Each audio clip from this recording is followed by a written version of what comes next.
Okay, I'm Dan Walker. We're going to talk about treatment for postal history today. We're going to discuss three major aspects of treatment with 5 examples of actual exhibits. We're going to first talk about the title page, which is a very important aspect of the treatment, 20 points of treatment. Then we're going to talk mainly about the middle of the exhibit, the pages of the exhibit, and we're going to very much discuss 3 important techniques for treatment: the section introduction, running headings, and page headings. And finally, one of the last pages, we're just going to have 1 page on the conclusion of the exhibit. The beginning of the exhibit, the middle, which will take up most of the time, and one page on the end of the exhibit. Postal history exhibits vary greatly in organization. Some examples: geography, military, systems. For example, ship, train, UPU, postage due, dead letter office. Postmarks, postal history class 2C. Postal history class 2C is historical, social, and special studies, and we have 1 example of that. And then we also have an example of a hybrid exhibit where the main focus is on rates. You always pick a main focus, but the organization is geography. That's going to be the India exhibit. Among the more traditional classes of exhibits, such as traditional, postal stationery, aerophilately, and revenues, postal history offers the broadest options for creative and innovative exhibits. This is important. This is probably the reason why we see a lot more postal history exhibits today than we did in the past. Defining treatment. There is no real good definition of treatment, but what you want to do with treatment is you want a balanced exhibit. You don't want to have too much material in one section and not enough in another section. You want to have a logical progression, easy to follow, clear, concise write-ups. Any exhibit, including postal history exhibits, need to do 3 things. They need to showcase your material, which is condition and rarity. They need to tell what you know, which is knowledge and personal study, and they need to explain the subject to the reader. This is treatment. Good treatment. A well-treated postal history exhibit will select the primary focus, state that focus, whether it's rates, routes, markings, or routes, or systems. Stay with that focus. You don't want to flip-flop from one focus area, such as rates, to markings. You want to stay with the one, you want to emphasize the main focus. You can come in with other postal, other focuses, but they should be secondary and support the main focus. Treatment issues. Too often, the exhibitor problem is the exhibitor knows the material too well and makes the assumption that everyone knows as much as the exhibitor. To overcome this, you need background or context information is needed. Missing information confuses the readers and the judges alike. Importance of the title page. The title page, you have to state the purpose of the exhibit. The purpose of this exhibit is, I love to see that phrase when you're looking at the title page. The scope, when it started, when it ended, and we'll give a number of examples of scope statements, including just a simple one of dates, but also a number of other examples. The outline or the plan of the exhibit, the structure of the exhibit. Background or context information. I've added this myself because I think it's very important in a postal history exhibit. And you want references that are available and if at all possible in English, including personal research references. I have seen references in postal history exhibits that say correspondence with knowledgeable collectors. Well, that's not very helpful to the reader. That doesn't provide any information. Get references that, one or two references that are as good as possible, preferably in English and accessible. You don't want something printed in Gujarati that no one else can read. We're going to talk about 5 specific exhibits, 5 examples. 19th century overseas mail to and from Scotland, which shows the development of an expanded global mail system. Mauritius maritime mail, which uses the mode of transit as its main theme, focus. In defense of the border, a military postal history example from Canada. India used abroad. This is a hybrid exhibit. It's very interesting. It's an exhibit where the focus is on rates, but the organization is by routes. And finally, we're going to talk about a 2C exhibit, the Cunard Line, the ships and the transatlantic mail, 1840 to 1867, the story of a company, Cunard Line. Treatment.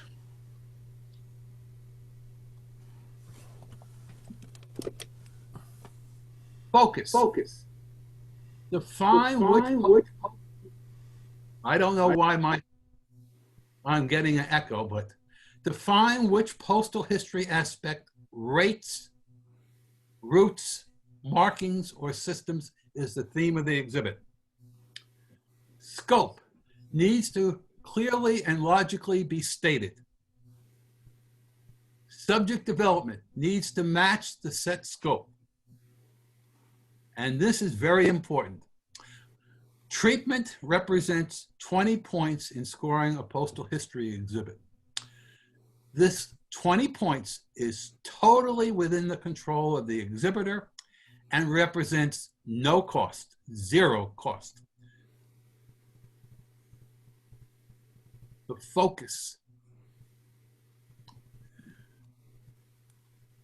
Postal history aspects which are assessed by the judges: rates, routes, markings, and systems. These are the main focus areas that the judges look at. A good exhibit develops one of these aspects as the dominant and unifying factor. It will discuss a secondary aspect when it is appropriate. An exhibit will lose points if the focus flip-flops from one aspect to another. Scope. Any of the following can set the scope of an exhibit or a combination of more than one. I am going to give one example from an exhibit where there's 3 scope exhibits, or good scope exhibits. How well the exhibit sets the starting and ending dates of the exhibit.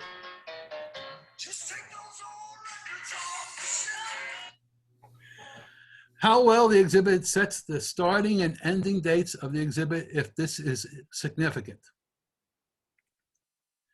The geographic area of the exhibit needs to be well defined if this is significant.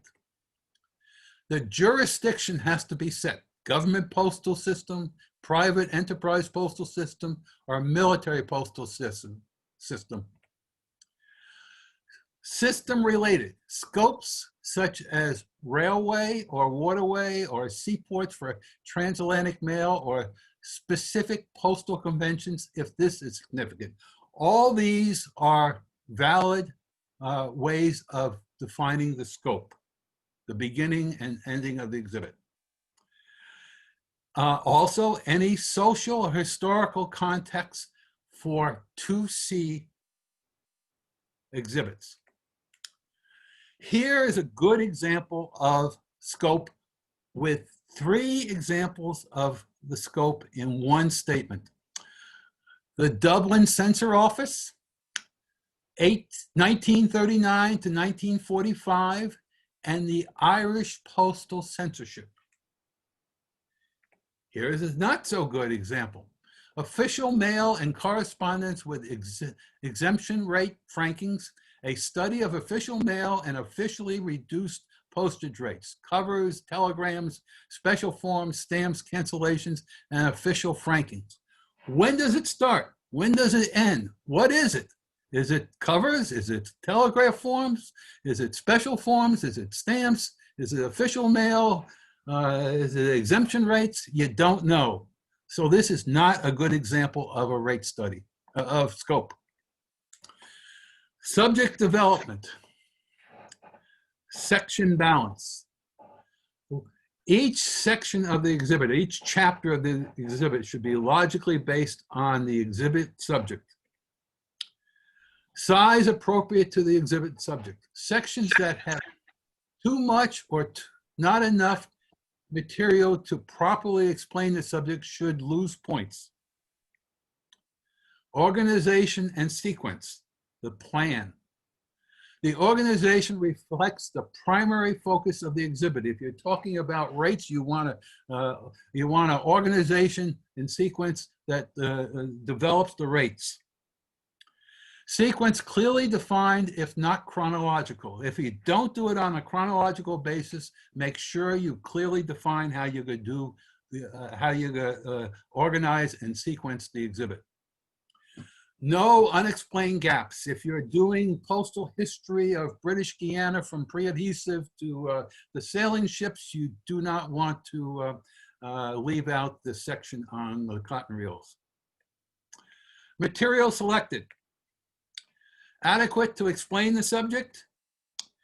Few or no redundant examples, including rarities. You don't want to, if you have 3 of the only known examples of an important postal rate, you want to show the best one unless number 2 or number 3 is significant for some other reason.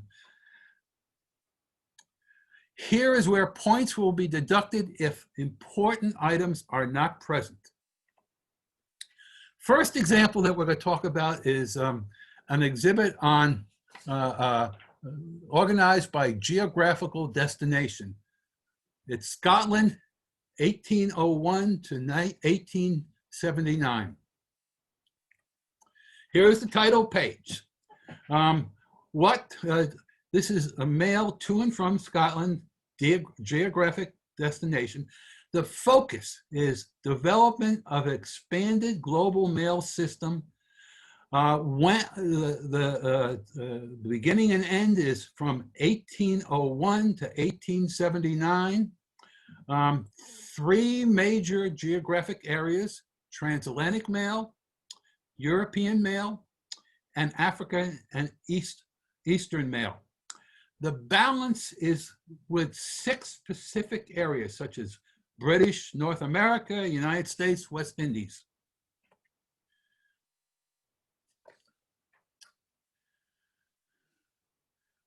There are the 3 treatment techniques are very important. I'm going to talk a lot about the 3 treatment techniques: section introduction, running headings, and page headings. Section introductions provides the navigational detail for each chapter. You put that at the beginning of a chapter and it creates a visual that a new chapter is starting.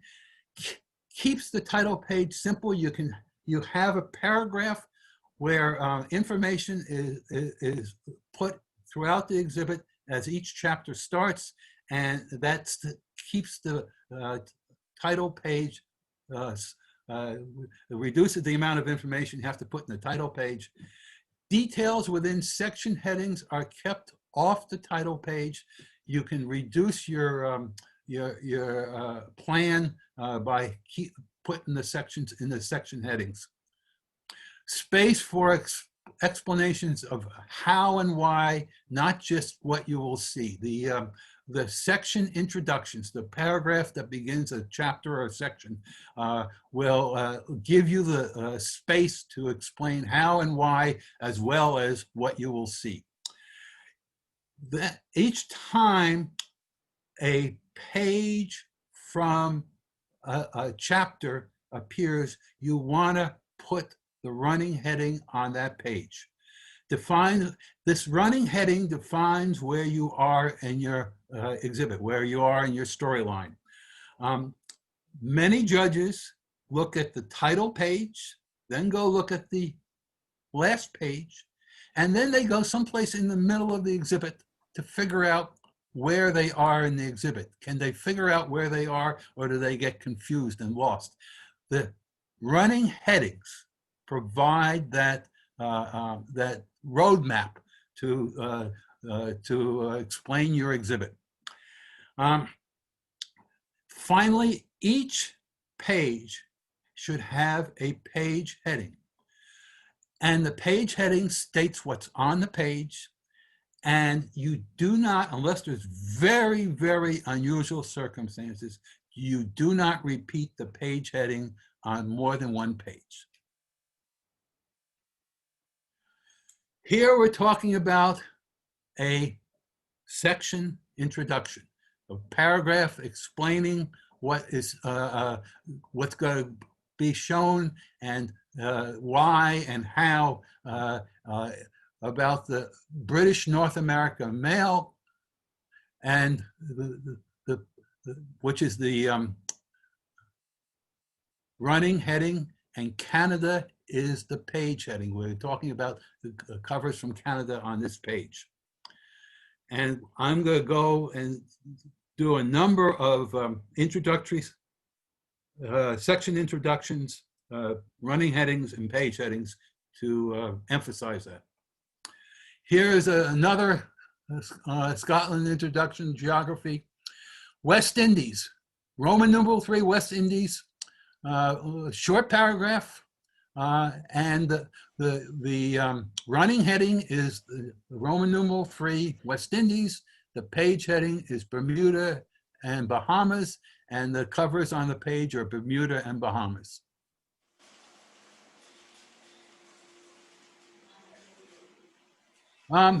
The second example that we're going to show is Mauritius, and we're going to talk about the mode of transportation or transit.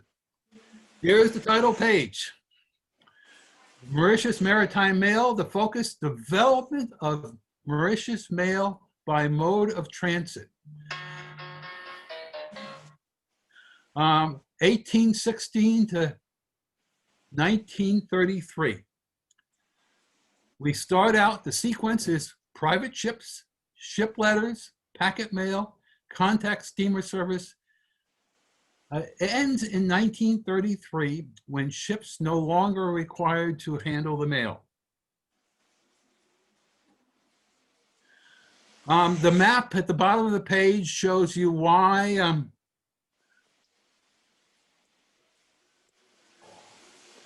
where Mauritius is. And notice we're going to talk a lot about the maps. This map has very, very few points of interest. It's a simple map. I don't know if it's hand-drawn. It's probably not hand-drawn, but the routes are hand-drawn on the map. Here is a very interesting and innovative section introduction. The running heading is Roman numeral 3, packet mail, and the page heading is to Great Britain.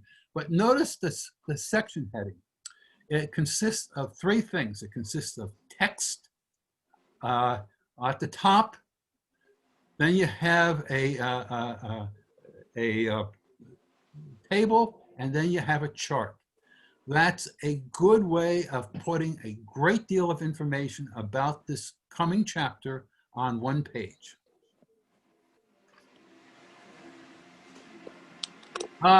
Another section heading, contracted steamship services at the top of the page.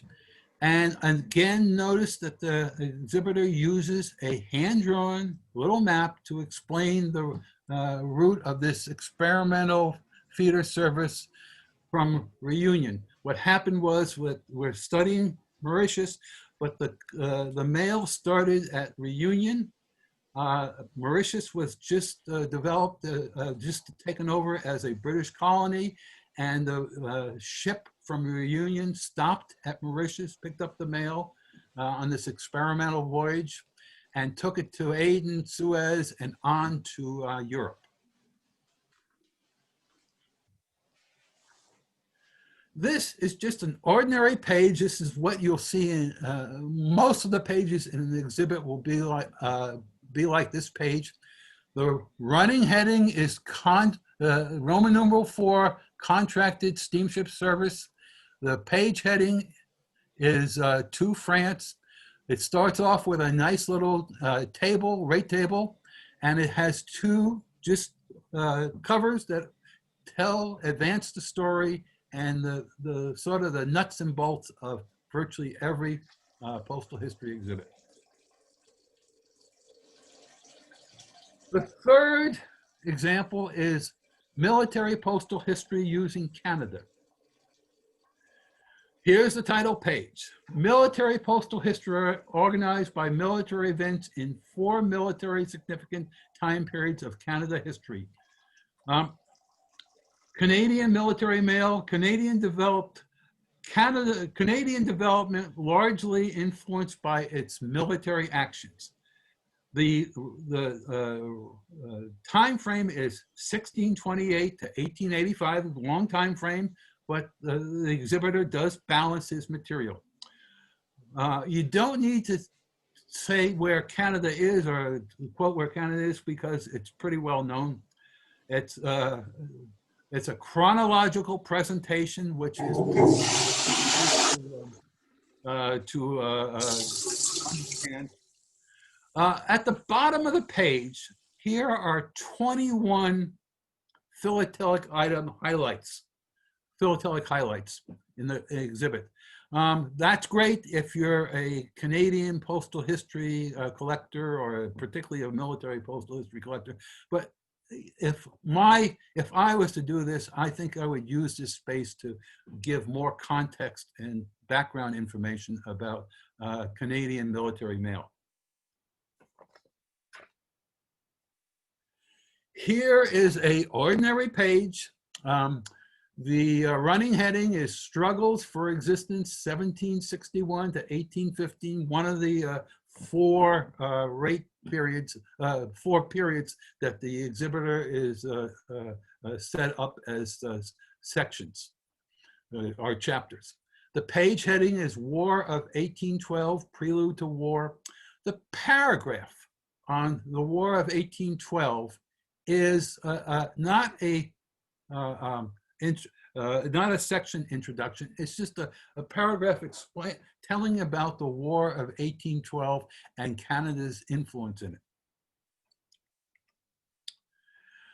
Here we have another ordinary page.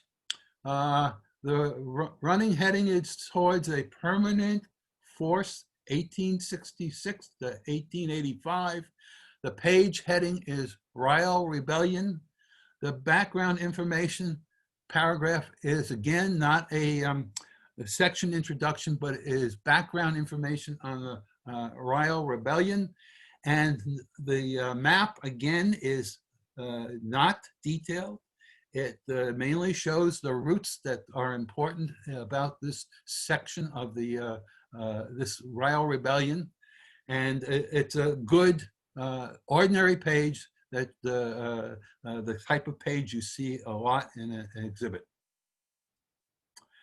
The fourth exhibit is a hybrid exhibit. And by hybrid, we say it's a hybrid exhibit because the focus is on rates, but the organization is by routes.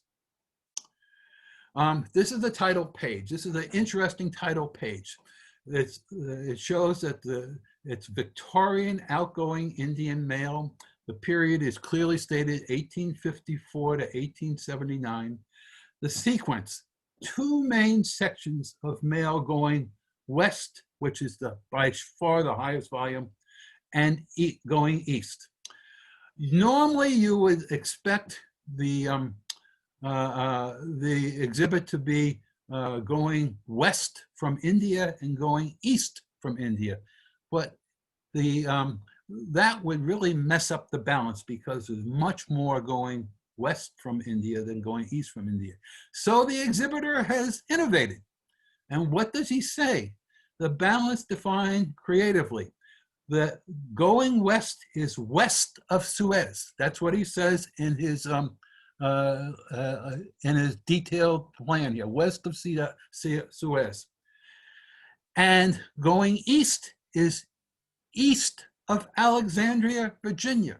And what does that do? It gives him room to put in Egypt on the east side, Turkey and Europe, Aden, Mauritius, Reunion, Cape of Good Hope, as well as Hong Kong and China, Strait settlements, Australia, New Zealand, Japan, and even the rare cover going from India east through San Francisco often, or Vancouver, British Columbia, to the United States.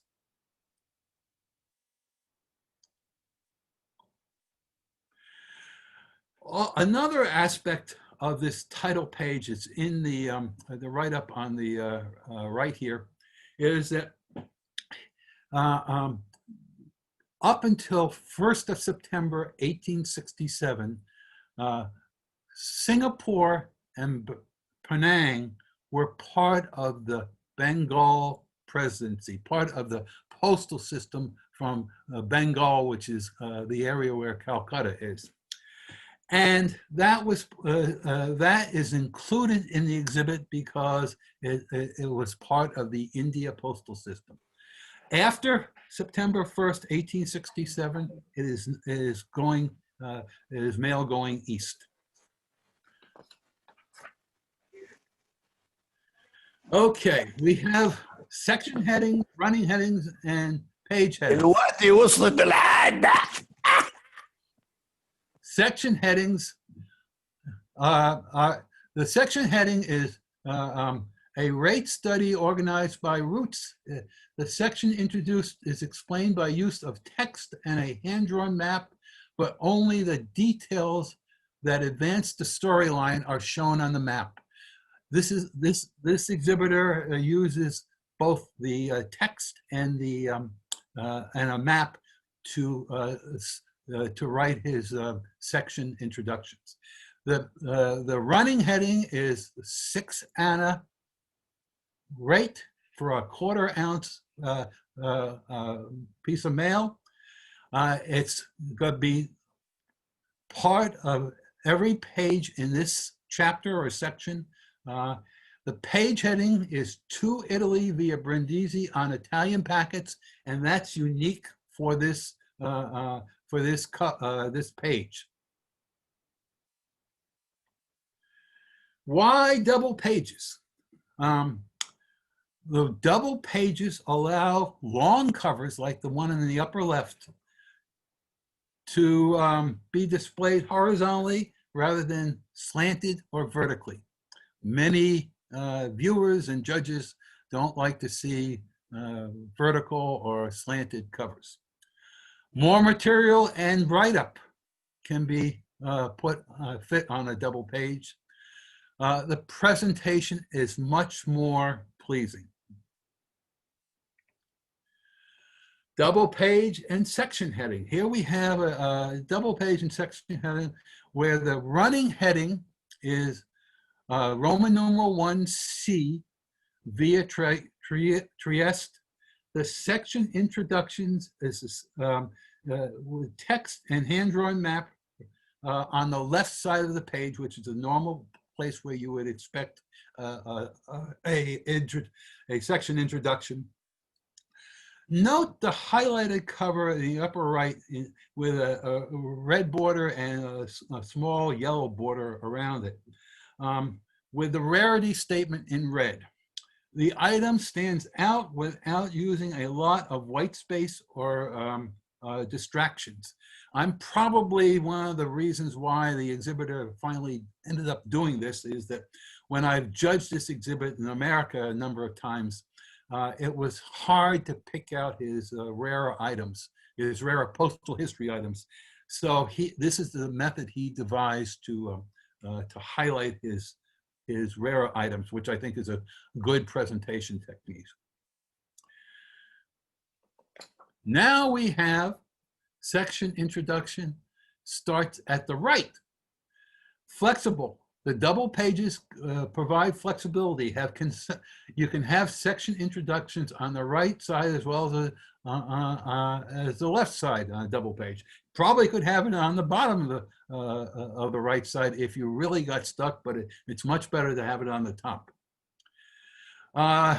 Retains running and page headings like 2 single pages. So you're basically looking at almost 2 single pages, but you're getting a lot more information on the page. Avoid monotonous layout.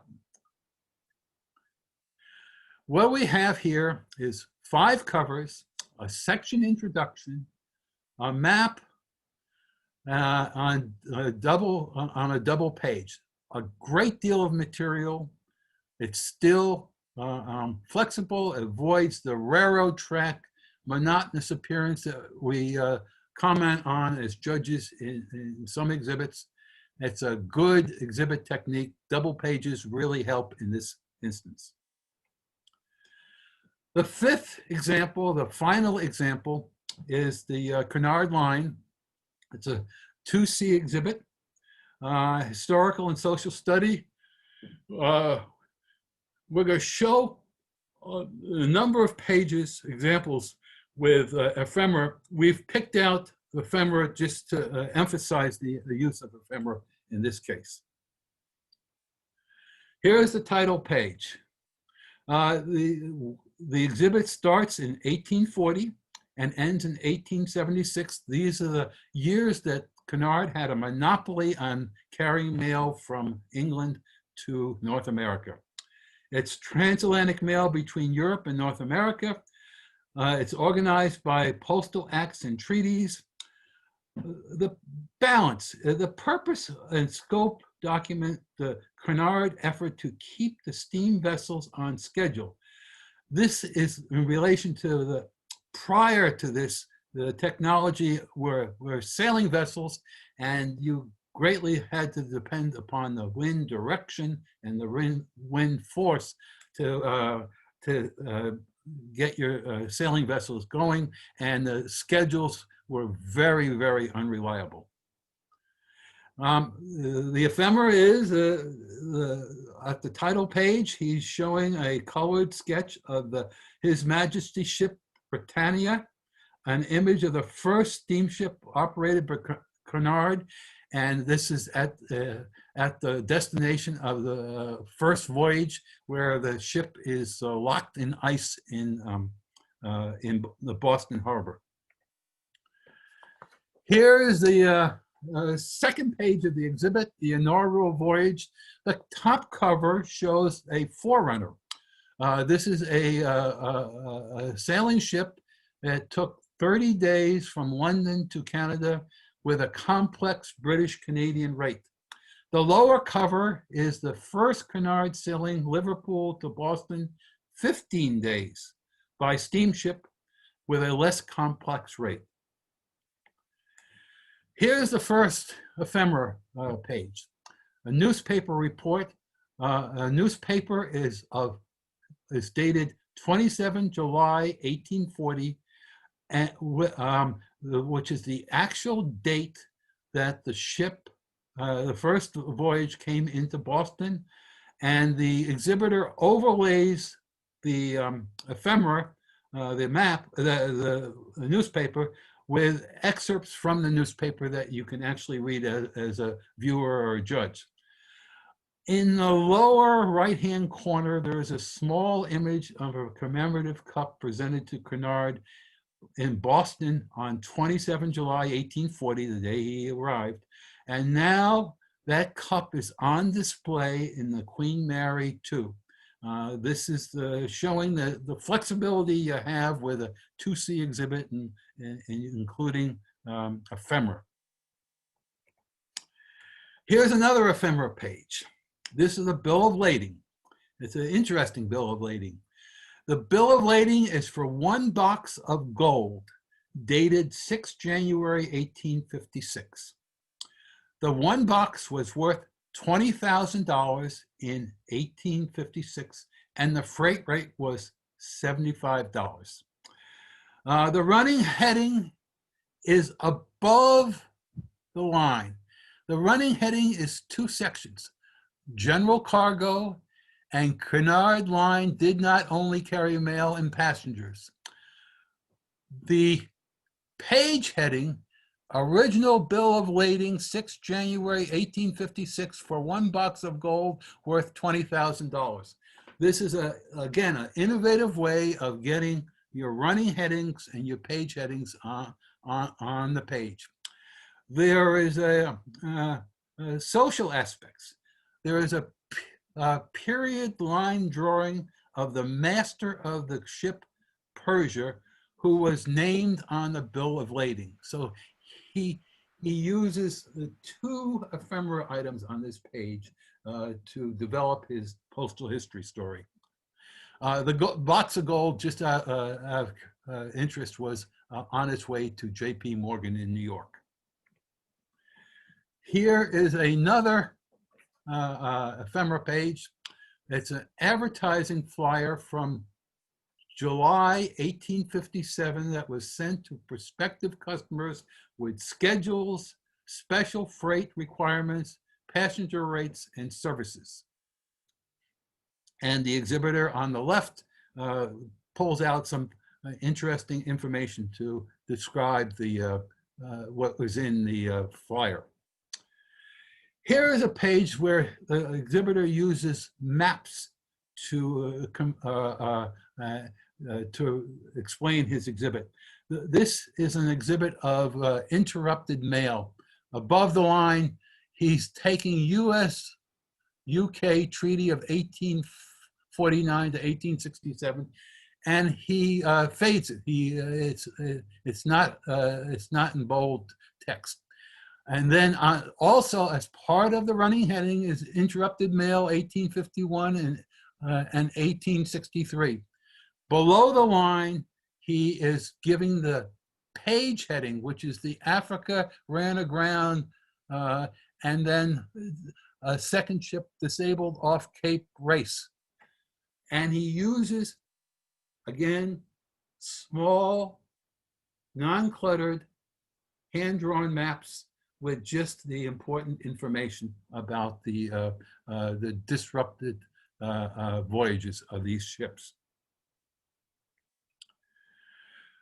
Here, the use of postal marking scans. Running heading above the line, US-UK Treaty of 1849 to 1867. Again, it's faded. But also the cross-border mail, Canada, 1849 and 1857. That is the not faded. The back stamps of the page heading below the line says carried on Cunard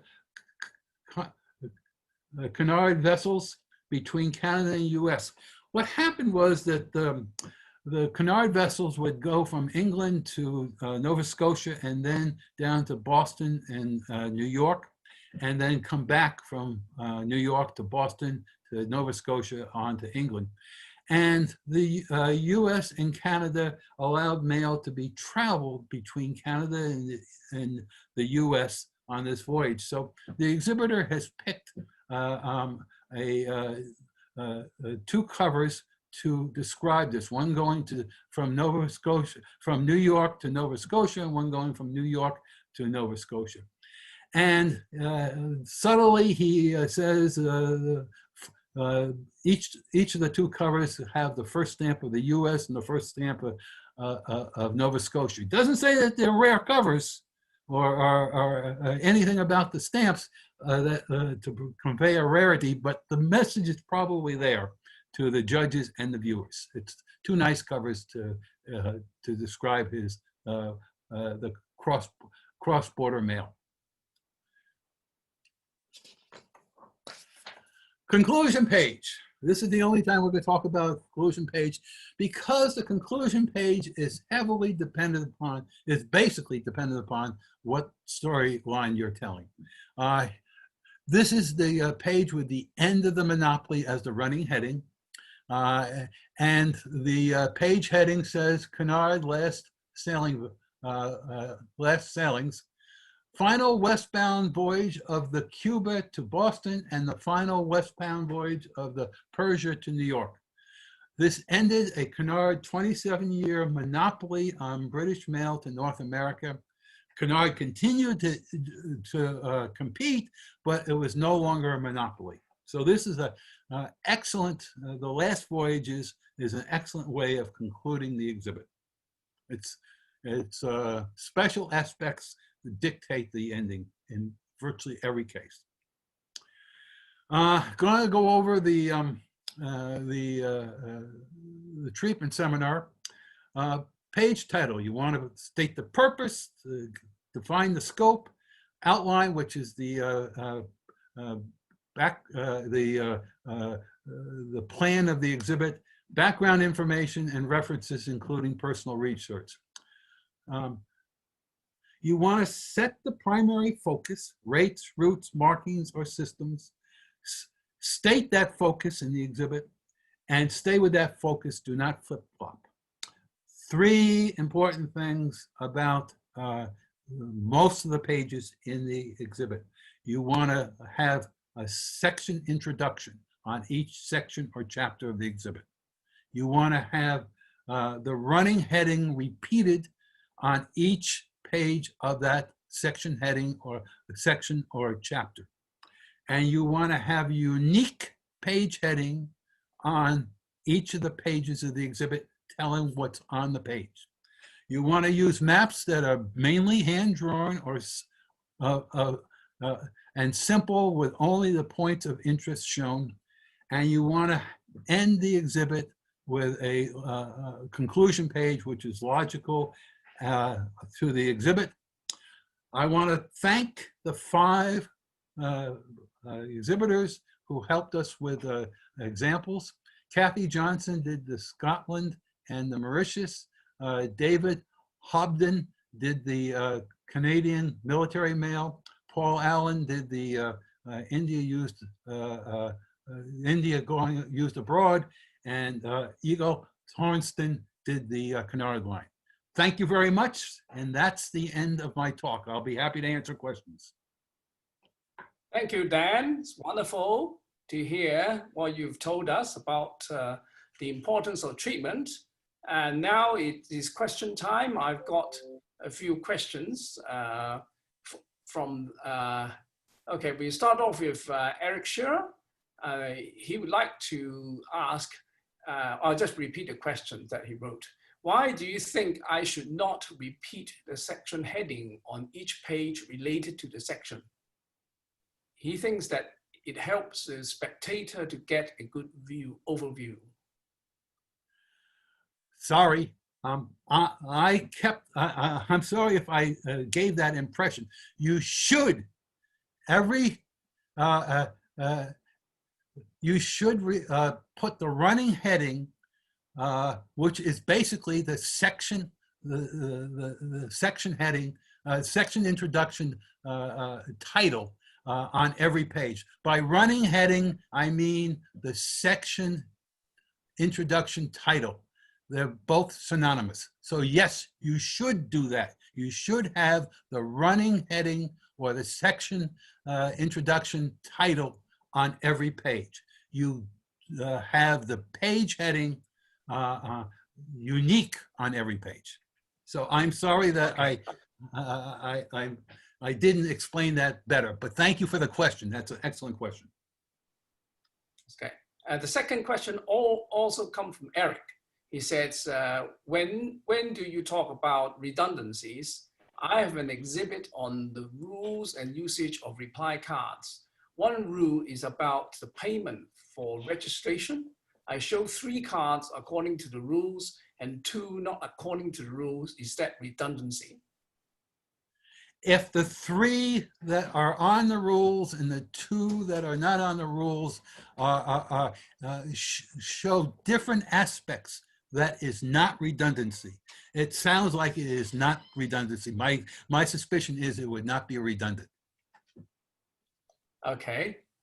Eric's asked another question. Which items to highlight on rarity? I have highly rare items which are not particularly rarities in the context of the topic of the exhibit or the chapter. So how should I highlight those? For example, I show a reply card uprated for registration. Section is on this topic. The card is the only known overprint card from the Anglo-French occupation in Togo ever used back. But this fact does not refer to the topic of the exhibit. You should not treat that as a special item. It's okay to, in the write-up of that cover, to talk about why it's special, but do not highlight it because it's not the main focus of the exhibit. Only highlight the rare items where you're talking about the main focus of the exhibit, and downplay. It's okay to explain it, but do it in the section, the write-up that you're talking about the cover. Right. This one is from Ari Mohanan. The exhibitor should be punished twice. Same mistake. Can you elaborate this aspect on treatment versus knowledge, rarity, and presentation?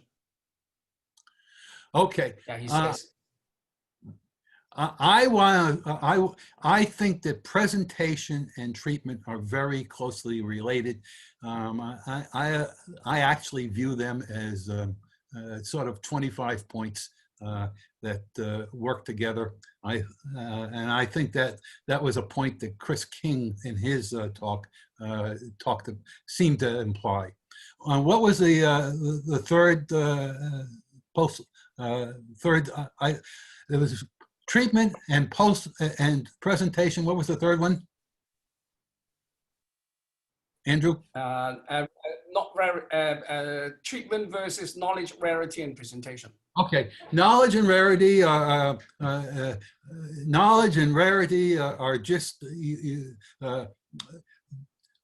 are things that you have a great deal of. Rarity is a dollar and cents thing often, so it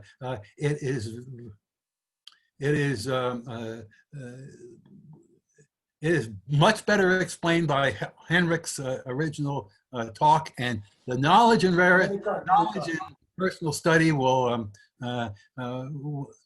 be the description of the cover, and it will be discussed in, I think, the fourth presentation. Yes. I'm not sure I understand the question, but basically you want to talk about 3 things: what you have, what you know, and how well you explain it. And what you have is the rarity and condition. What you know, what you know about the thing is knowledge and personal study, and what you say about it is treatment. Those are the 3 important things about any exhibit, including postal history exhibits. And when I talk about, when I say treatment, I would also probably put a presentation as a sort of a side thing. The treatment and presentation sort of go together, in my opinion. Okay. Question comes from Andrea Mori from Italy. He says, there is a kind of collection that Italian collectors of more modern material, say post 1918, seems to like a lot, which is the study of a series of stamps from the point of view of postal history. This seems actually very borderline between postal history and traditional, and easy to cross over if not treated properly. What do you think would be the best way to treat such a subject so that it may best adhere to postal history as a postal history exhibit? Yeah, it gets particularly if you put the stamps in the exhibit as unused stamps, unless you have something special, such as tagging that's talking about the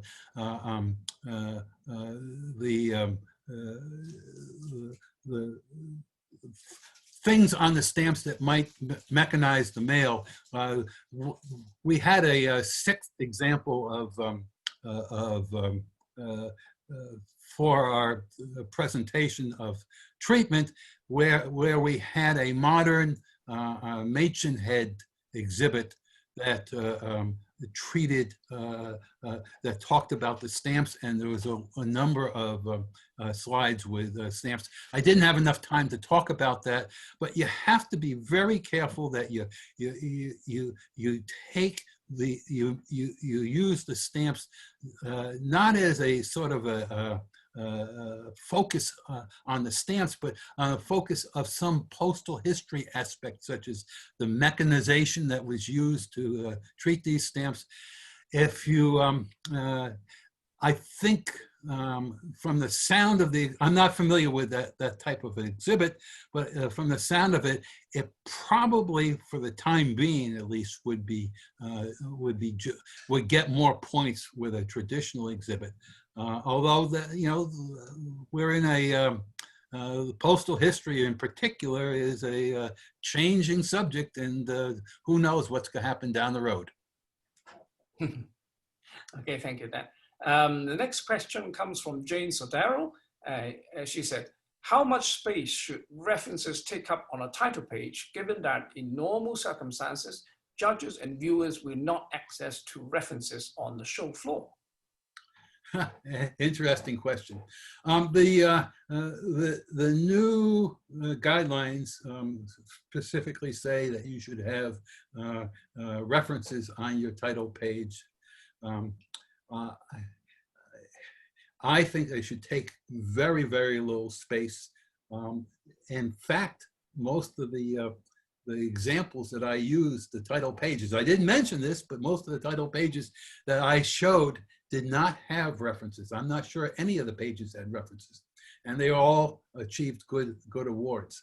So the answer is minimize the references to the best you can, and I like to keep it down to one reference that is available, preferably in English.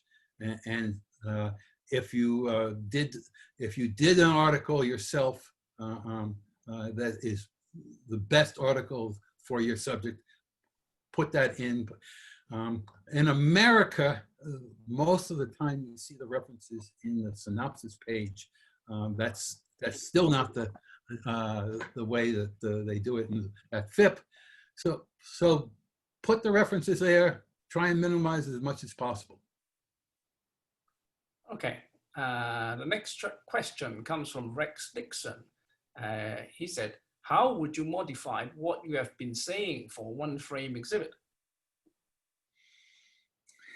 I think the one frame exhibit, the main thing that you have to concentrate on is getting a subject that really fits on 16 normal pages. And you have to develop that subject in a very short time with a very limited amount of material that is not a part of a much larger exhibit subject. I think the techniques, some of the major techniques, such as what you put on the title page, the purpose of the exhibit, the scope of the exhibit, the plan of the exhibit, the background information, and maybe the reference, one or two references is important, but also you could still have section headings in a one frame exhibit, and the running headings and the page headings, get those in. And if you have maps, have the maps be relatively small, because you're dealing with a small amount of space. So I think the subjects that we talked about still pertain to a one-frame exhibit, but you just have to have a very limited subject and use your space very effectively. Okay. The next question comes from Rajesh Panani. He says, in an exhibit of large covers, for example, parcel post, are large covers accepted? Do you need to be specifically mentioned in the title page, even though it is obvious? No, you don't need to specifically mention in the title page. And I love large covers because large covers are not of interest to many postal historians, and I love them because they show so much about the exhibit. So continue, use large covers. Double pages are wonderful for showing large covers, and I think it's you don't need to mention it in the thing because it's obvious that the covers are large. Don't try and put large covers on single pages though, because that just wastes a lot of space, and you try not to have covers that are overlapping on one page or vertical rather than horizontal. Okay. The next question is again from Ari. He said, I would like to hear your opinion on what is the difference between Class 2C and open class. If it doesn't fit in Class 2C, it's open class, I guess is my opinion. Open class doesn't have to be postal history. It doesn't have to be postal history either. So 2C is historical, social, and special studies, and it's postal history. Open class can be anything, it can be a lot of things, and I'm not sure there's a set definition at this time, but if it's postal history, you have a good shot at getting it as part of 2C if it discusses historical, social, or a special study. Good, right. Any more questions? Yes, oh, yes. Yes, there's a question from Hugh Amore. What is the limit on ephemera in a 2C exhibit? There is no limit. You as the exhibitor make a decision. There is no percentages. If you've heard of percentages in the past, just disregard that. It's just you make up your decision. You make up your mind what is good to advance your exhibit. You still want the philatelic aspects to dominate. I showed a lot of, in the final canard line, I showed a lot of ephemera, much higher percentage than would, of ephemera versus non-ephemera pages than would appear in an actual exhibit. So there is no definitive answer, and I hope they'll never come up with a definitive answer. Let the exhibitor make his own decisions. Okay. Next question comes from Nádé side. How many rare covers allowed with red borders in each frame? I think that you have to really be very careful about that. If I see more than 3 or 4 in a frame, I begin to wonder whether, what happens is if you have a lot of, if you're showing a lot of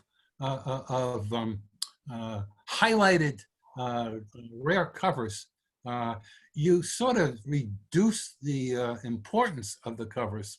So at most, I would say 3 or 4, possibly 5 in some frames. But if you have every frame 3 or 4 covers or 5 covers, I think you're probably overdoing it. So again, use your best judgment. Remember that the more highlighted covers you put in, the less significant a highlighted cover is. Yes, the next question comes from Howard Wunderlich. He says, how would you deal with an item that is larger than a double page in both directions? I've seen people with revenue exhibits have stiff pages that cover four frames, a square box of 4 frames. I've seen people that instruct the person putting up an exhibit in a international show that has that expands more than one on one cover, one page or one double page, where they have it folded over and they reduce, they leave room on either side or the top and bottom to show the other parts of the cover. It becomes very difficult particularly in a FIP postal history exhibit to show something that is more than fits on a double page. You just have to be very careful. Try and get a page that takes up enough room that you can show it properly if it's really that important. And if it's not really that important, the process of getting it to the show, making sure it's safe and not damaged, are all considerations that you have to go through when you have something very large. I wouldn't recommend that you just photograph the thing, or I don't recommend that you fold it. You either have to make a decision whether it's so important that you have to put it in and you have to do something extremely special, or you just leave it out. Right. Next question comes from Abdullah Khoury. He says, did you mean avoid vertical exhibit covers and has to be horizontal? I mean, I don't put all the covers vertically. Everything has to be horizontal. You don't, we're talking about guidelines. You can have covers vertically, but what I'm saying is it's very difficult for the viewer and the judges to assess the covers that are vertical. And if at all possible, you should have the covers horizontal and not vertical or not slanted. I've seen exhibits with vertical covers.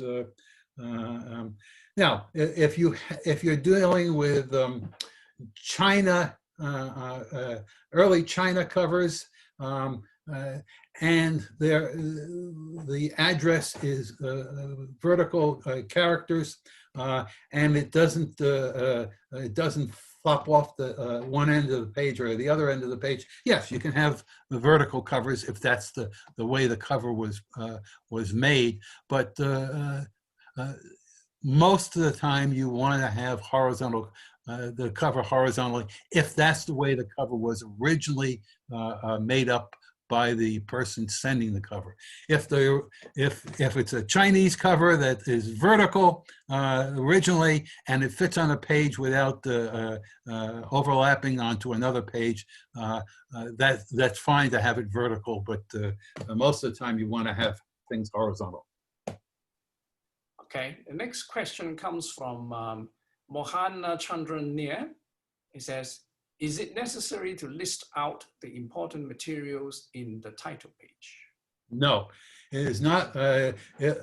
When I talked about the Canadian postal history, my personal opinion is that you should not list your important items on the title page. It doesn't do any good. When the exhibitor or the judge is into the exhibit, you want to have a way of drawing that person's attention to the important covers, clearly state why it's important, and not just say a unique cover. You have to tell why the cover is unique. but you don't put it on the title page. In my opinion, that's a waste of space on the title page.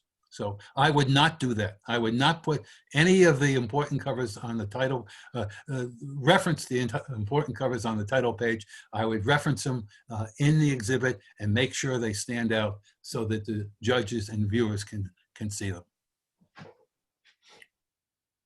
Okay, next questions come from Nádya. He says, under the postal history class, if the cover bears a unique stamp, is it allowed to explain the rarity of the stamp on the page? Well, as Andrew mentioned, you can under the new guidelines, you can do it on a very, you don't want to highlight the thing. You want to do it on a maybe a separate sentence or two, but be careful about doing it too often. You're dealing with postal history, the traditional exhibit. The whole focus is on the stamp, and you don't want to get the judges thinking that maybe you have a traditional exhibit rather than a postal history exhibit. So the answer is yes. It's becoming more common to do it, but do it separately and away from the postal history aspects of the cover, and do not be flashy about it when you're talking about it. Just give some basic information. Okay, next question comes from Thomas. Regarding non-philatelic treatment in class 2C, what are the things that should be in focus? The things that should be in focus are basically the same things that are in focus in the normal postal history exhibit. You want to focus on rates, routes, markings, or the system, and choose one of those focuses and stick with it, both in 2C and in normal postal history exhibits. Okay, right. The next question comes from Ronald Watson. He said, I was advised to have my important items at eye level. How can one do this if the covers do not fit the chronological order of the display? I have no idea how you do that. I try and get my covers. If you're doing single page postal history exhibits, page number 7 is the most important. Page number 6 is very important. I try and get them at that location, as long as my storyline is still, I'm not messing up my storyline. But if you can't do it, what you have to do is you have to put your important covers. If you have the important cover down at the bottom of the page, bottom of the frame, you have to make sure that it's highlighted so that the judges can know that it's an important item. And if you have to do that, and you have a lot of important covers, if you have a really major important cover in a frame, plus other less important covers that you also want to highlight, just consider highlighting the more important cover that might be at the bottom of frame, in frame, what is it, 13, 14, 15, 13, 14, 15, and 16. Just maybe you don't particularly highlight the other important covers in that frame, and you just highlight the important cover that you've had to put down at the bottom of the frame to maintain your storyline. Okay, the next question comes from Nádya. In the references, can we use auction houses catalogs, especially when they said only 1 or 2 recorded? No, I would not use auction houses comments to highlight references. If I think what the reference is, the purpose of the reference is the philatelic knowledge that the reference relates, not the rarity of the item. The rarity of the item you have to develop yourself. You don't want to view the rarity that's presented in a philatelic auction as one of your references. You want to have books and articles, scholarly articles that talk about the postal history subject that you're talking about, not the auction catalog. So don't use auction catalogs as references on the title page. That's my advice. Right, from the same person, he says, is it acceptable to mix double page and single page in the exhibit or in the same frame? Yes, very much so. Right, okay. So, any more questions from the floor? Right, okay. You will. Right.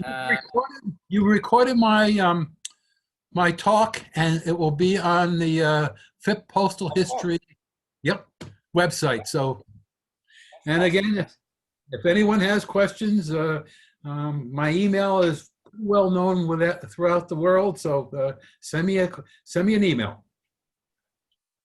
Yes. Okay. Thanks. If there are no more questions, I'd like to close the meeting by thanking Dan, for giving us just a wonderful talk and on treatment, which is obviously one of the very, very important criteria in judging, and whether you make or break your exhibit. And then, of course, I've got to thank the FIP for hosting the show, and then of course Kelly and Dr. Prakop for bearing with us,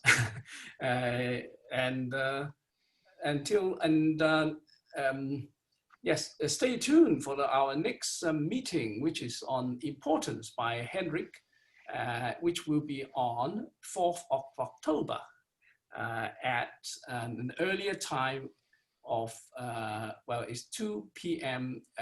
German time, or 8 p.m. I think in the Asian time. Okay, Dan, you've got something to say? Nope. We leave? I just thank everyone for listening, and it was my pleasure to speak before you. Hope you learned something. Yeah, thank you, Dan. Yes, thank you, Dan, and thank you everybody for listening, and stay tuned until the next meeting. Okay. Good night. Bye now. Or good